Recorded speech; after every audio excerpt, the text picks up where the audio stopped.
strength also comes not just from having the mechanism, the military might, but it also comes from the unity with our allies. And to the extent to which that unity is undermined, like the talk about Greenland and antagonizing Denmark, then it undermines NATO's ability. And the only people who are excited about that are Vladimir Putin and President Xi. Yeah, well, I would say that I think our alliances in NATO ultimately are something that's going to work out. Our partners understand the importance of the U.S. presence in NATO. Without the U.S., there is no NATO. Right. And so it's been reported that the oil sold for $500 million, that $300 million went to Venezuelan government. What happened to the other $200 million? It's still sitting in the account, is my understanding at this time. Venezuela's oil money actually going. Senator Jeanne Shaheen grilled Marco Rubio over a $500 million sale, questioned whether U.S.-approved funds could benefit drug traffickers, and demanded to know who was auditing the money. Rubio gave assurances, but admitted the audit system had... In the United States. They will submit, we will, at the front end, say this is what this money can be spent on these things. We will submit to them, they will submit to us a budget request. We want to use this money for these things. And part of the proceeds will go to fund a audit process to make sure that that's how the money is being spent. So and that's how we intend to handle those funds in the short term. There's an actual audit process that's been set up? It will be set up, and we have a couple options. One option is the XM Bank. They have expertise as bankers and being able to do some of that option. There may be some others in place. We haven't finalized what that audit process would be. We've only made one payment, and that payment we did, and retrospectively will be audited. But it was important we made that payment because they had to meet payroll. They had to keep sanitation workers, police officers, government workers on staff. It was a $300 million payment. Right. So it's been reported that the oil sold for $500 million, that $300 million went to Venezuelan government. What happened to the other $200 million? But that promise faced a problem after the hearing. On April 17th, lawmakers said the administration still had not established a clear audit mechanism for the Venezuelan oil revenues. And by June 2nd, Senator Shaheen told Rubio that she was still waiting for the audit system he had promised to report to Congress. Still sitting in the account, is my understanding at this time. The account in Qatar? Well, the account, yes, but that will ultimately be that's a short-term account. Ultimately, it will be a U.S. Treasury blocked account in the United States. And will it also be audited? Correct. Well, the audit will be on the expenditures. At the front end, we'll tell them this is what the money can be spent on. Again, I'm not talking about all the other revenues the Venezuelan government may have. We're talking about the revenues from the sanctioned oil. At the front end, we will say this is what the allowable expenses are. And then they will agree to fund, as part of the overall cost, they will pay for and fund an audit system acceptable to us to ensure that that's how the money was spent. And can you report to this committee once that audit system is set up? Oh, absolutely, yeah. A Senate proposal introduced after the hearing called for a Government Accountability Office audit of the entire U.S.-Venezuela energy deal, specifically citing Rubio's testimony that the audit process had not yet been finalized. I'd like to change the topic in my short time that I have left, because when you were a member of this committee, you authored legislation to prevent President Trump from unilaterally leaving NATO, you and Senator Kaine. Do you still believe that the U.S. benefits from NATO? We do. I mean, the problem, but NATO needs to be reimagined as well in terms of the obligations. And this is not new to this president. Multiple presidents have complained about it. I agree. I think this president just complains about it louder than other presidents. Well, I'm just trying to be get a clear answer on where this administration stands relative to NATO, because it's been a very fuzzy message over the last year. And do you agree that we're stronger in confronting China when we do so with like-minded partners, and that China is still the number one threat that we face in the United States? Yeah, but our like-minded partners have to have capability, and that's been part of the problem, is the erosion in European defense capabilities, because they've taken vast amount of the monies that these are rich countries. And because of the NATO umbrella, it gave them the flexibility to spend a tremendous amount of their revenues on social programs and not on defense. Now, maybe that trend line will begin to change. Well, it's already begun to change, frankly, and thanks. And I think the president deserves credit for that, for the fact that there is now a commitment for 5% of GDP to be spent on defense. But part of that strength also comes not just from having the mechanism, the military might, but it also comes from the unity with our allies.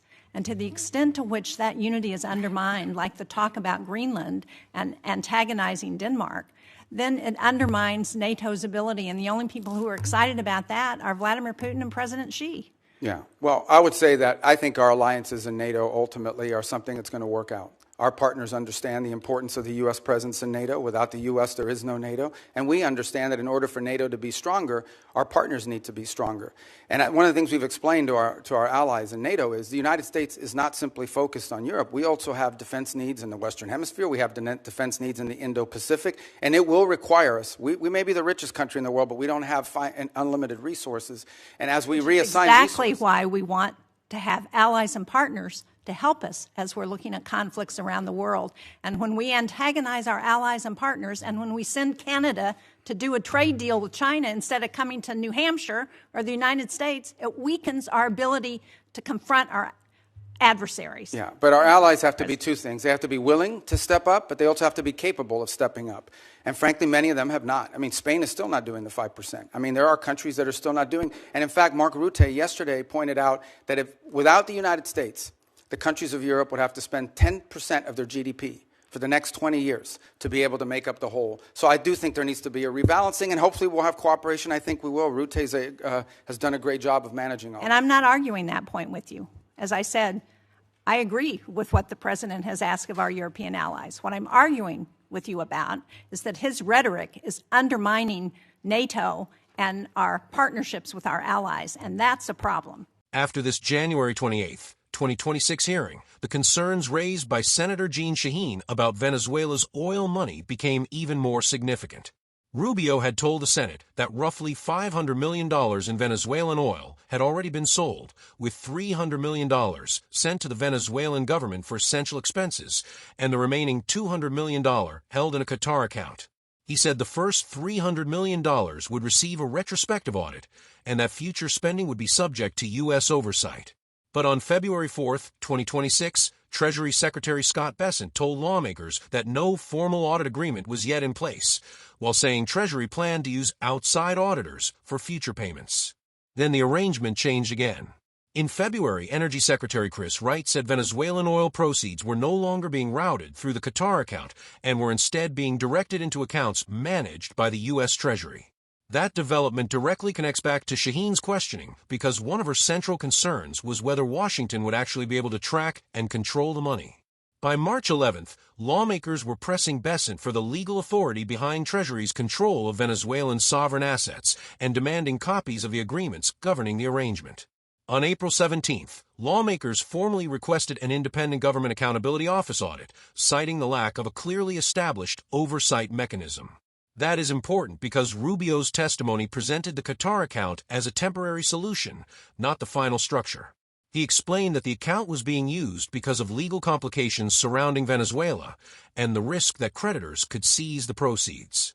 His stated plan was eventually to move the money into a U.S. Treasury block account, with Venezuela submitting budget requests and Washington determining which expenditures would be permitted. But Shaheen's concern went deeper than simply asking where the money was sitting. She wanted to know whether American taxpayers and Congress could be confident that Venezuelan oil revenue would not end up benefiting corrupt officials, drug networks, or other organizations connected to the old regime. That concern was especially relevant because Rubio himself acknowledged that the United States was dealing with people who had been part of Venezuela's previous system. He argued that the administration was in a transition and stabilization phase, and that Washington had to work with the people currently controlling the government. His position was essentially that the United States could not wait for a perfect democratic government before trying to stabilize Venezuela. Shaheen, however, was pressing on the potential contradiction. If the United States says the Maduro-era system was deeply corrupt, how can Washington make sure that the people who remain inside the Venezuelan government don't simply gain access to the same resources through a new financial mechanism? Rubio attempted to answer that by explaining that the oil proceeds would not simply be handed over without restrictions. He said Washington would establish allowable categories of spending, Venezuela would submit budget requests, and an auditing system would be created to verify how the money was used. He also said the Venezuelan government would ultimately help fund the auditing process. But the later developments showed that the oversight system was still being worked out. Bessent's February testimony that there was no formal audit agreement in place raised precisely the kind of accountability question Shaheen had been warning about. Congress subsequently demanded additional documentation and questioned the legal basis for the administration's control over the funds. There is also an important distinction between controlling the money and controlling the government. Rubio made clear that the administration did not view the current Venezuelan arrangement as permanent. He described the situation as a transition and stabilization period. The objective was to prevent Venezuela from collapsing while Washington tried to influence how oil revenue was used. But that raises another difficult question. How long does a temporary arrangement remain temporary? The administration was already dealing with billions of dollars in potential oil revenue. Rubio told lawmakers that the initial $500 million was only the beginning and that substantially more money could flow through the system. That means even a temporary oversight structure could become responsible for managing enormous amounts of Venezuelan national wealth. And that is where Shaheen's questioning becomes particularly important. She wasn't only challenging Rubio's foreign policy philosophy. She was asking whether the United States had built enough safeguards before controlling another country's oil revenue. The second major issue in this exchange was NATO. Shaheen argued that America's strength doesn't come exclusively from military power. It also comes from alliances. Her concern was that repeated confrontations with European allies could weaken the unity needed to deal with Russia and China. Rubio agreed that NATO remains important, but argued that the alliance cannot function effectively if European countries continue relying heavily on American military power without increasing their own defense capabilities. That disagreement reflects a broader debate over the Trump administration's foreign policy. One side argues that America's allies have depended on the United States for too long and must contribute substantially more. The other side argues that alliances themselves are a strategic asset and that publicly antagonizing partners can weaken America's ability to confront its biggest competitors. Shaheen's argument was essentially that strength and alliances are not mutually exclusive. The United States can demand greater defense spending from Europe while still maintaining strong relationships with those countries. Rubio's response was that America's resources are limited and that Washington increasingly needs capable partners in Europe, the Indo-Pacific, and the Western Hemisphere. So, looking back at this hearing, the most important part may not be the political confrontation itself. It is what happened afterward. The Venezuela oil arrangement evolved from a Qatar-based account toward U.S. Treasury-managed accounts, while Congress continued demanding information about the legal authority, agreements, and auditing procedures behind the system. That means Shaheen's questions about transparency were not hypothetical. They became an ongoing congressional oversight issue. The administration's argument is that American control of the money can prevent Venezuelan oil revenue from being captured by corrupt officials and can instead direct it toward essential services such as healthcare, policing, and infrastructure. The criticism is that concentrating control of another country's oil revenue in the hands of the U.S. government creates its own enormous accountability problem. If Washington is going to decide how billions of dollars are spent, Congress and the American public have a legitimate interest in knowing who makes those decisions, what legal authority they are using, where the money is held, and whether independent auditors can verify every dollar. Ultimately, this hearing exposed a difficult balancing act. The United States wants to influence Venezuela without simply reproducing the corruption of the old system. It wants to stabilize the country while pushing it toward a different political future. And it wants to control oil revenue without creating a financial system that operates with insufficient congressional oversight. The later developments show that this debate is far from over. So what do you think? Is U.S. control of Venezuelan oil revenue a necessary safeguard to protect the Venezuelan people, or does putting billions of dollars under Washington's control create an even bigger accountability problem?